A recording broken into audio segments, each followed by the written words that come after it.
Hi, everyone, and welcome back to the English podcast with Mandy and Mark.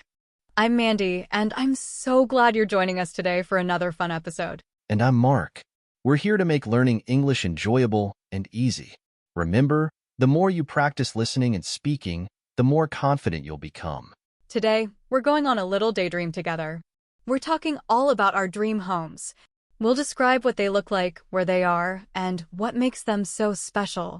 You'll learn some useful vocabulary to describe different types of houses, rooms, and locations. Make sure to stay tuned until the end for some interactive exercises where you can practice what you've learned. We encourage you to answer the questions in the comments section below.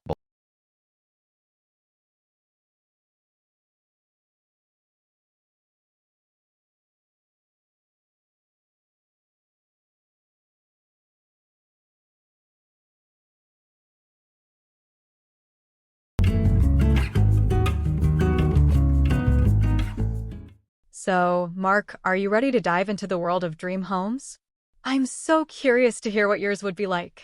Absolutely. I've always loved imagining my perfect house. I think mine would be a cozy cabin in the mountains. You know, somewhere peaceful and surrounded by nature, with a beautiful view.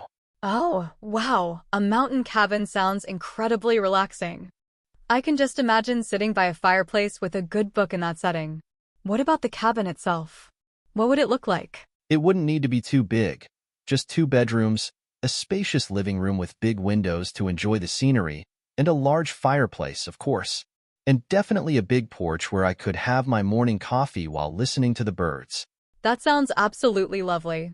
And what about the inside? Would you go for a rustic, wooden look, or something more modern? I'm thinking a mix of both. Some exposed wooden beams for that cozy cabin feel, but with modern furniture and appliances. And lots of warm colors and soft blankets to make it feel extra inviting. You've really thought this through. Your dream cabin sounds like the perfect place to unwind and escape the hustle and bustle. Now, I'm even more excited to tell you about mine. Okay, I'm all ears. What does your dream home look like? Well, it's quite different from yours. I've always loved the idea of living in a bright and airy beach house. You know, the kind with white walls, big windows, and a balcony overlooking the ocean. A beach house sounds amazing. So different from my mountain retreat, but equally dreamy. Where would it be located? That's a tough one. Maybe somewhere tropical with palm trees and white sandy beaches. But a charming seaside town with colorful houses would be lovely too. Both options sound incredible. What about the inside of your beach house? What would that be like?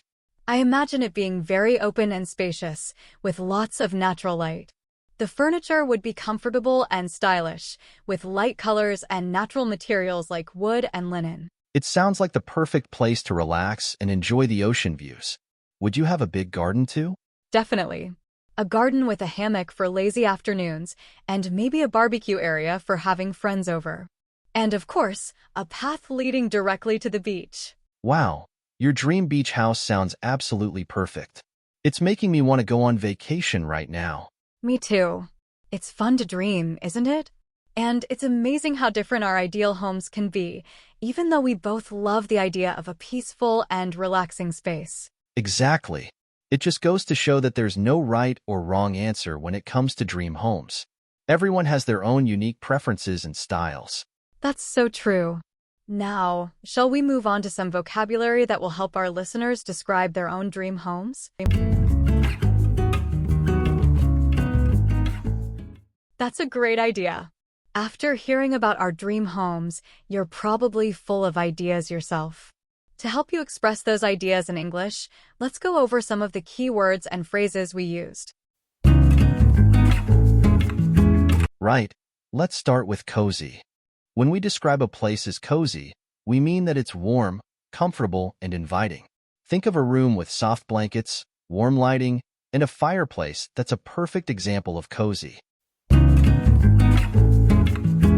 And remember when Mark mentioned spacious? It means having a lot of space or room. So, a spacious living room is a large one where you don't feel cramped. Then there's the word airy, which describes a room or building with plenty of fresh air and light, often because it has large windows. Mandy's dream beach house, for instance, would definitely be very airy. Exactly. We also talked about overlooking, which means having a view of something from a higher position. So, a balcony overlooking the ocean means you can see the ocean from it. And who can forget rustic? This word describes something that's simple, old-fashioned, and often made of wood or stone. Think of a charming cabin with exposed beams. That's a great example of rustic style. That's right. And speaking of style, we also use the word modern, which refers to a contemporary and stylish design, often with clean lines and minimalist aesthetics. We also mentioned appliances, which are the electrical equipment you find in a kitchen or laundry room, like refrigerators, ovens, washing machines, and so on. Another word we used was hustle and bustle, which describes a busy and noisy environment. So when you want to escape the hustle and bustle, you want to go somewhere calm and peaceful. Finally, let's not forget charming, which is a word we use to describe something that's pleasant and attractive in a special way.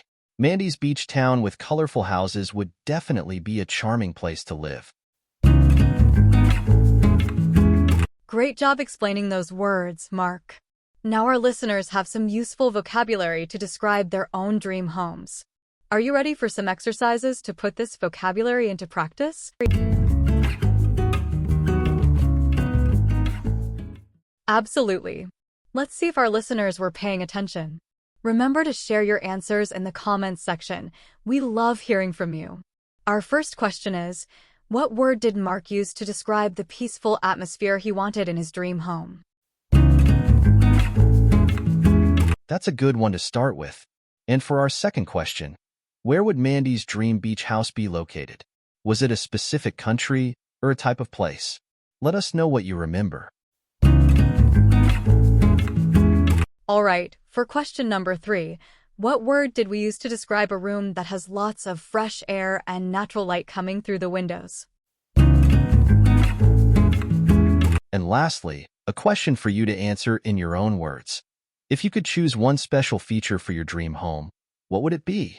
Tell us all about it in the comments. Don't be shy. We're eager to read your responses.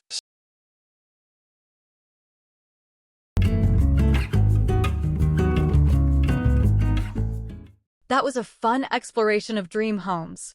We hope you enjoyed imagining your perfect living space alongside with us and maybe even picked up some new vocabulary along the way. Remember, even if you're a beginner in English, you can still talk about everyday topics like houses and homes. The key is to start with simple words and phrases and gradually expand your vocabulary. Don't be afraid to practice speaking as much as possible, even if it's just describing your dream home to yourself in the mirror.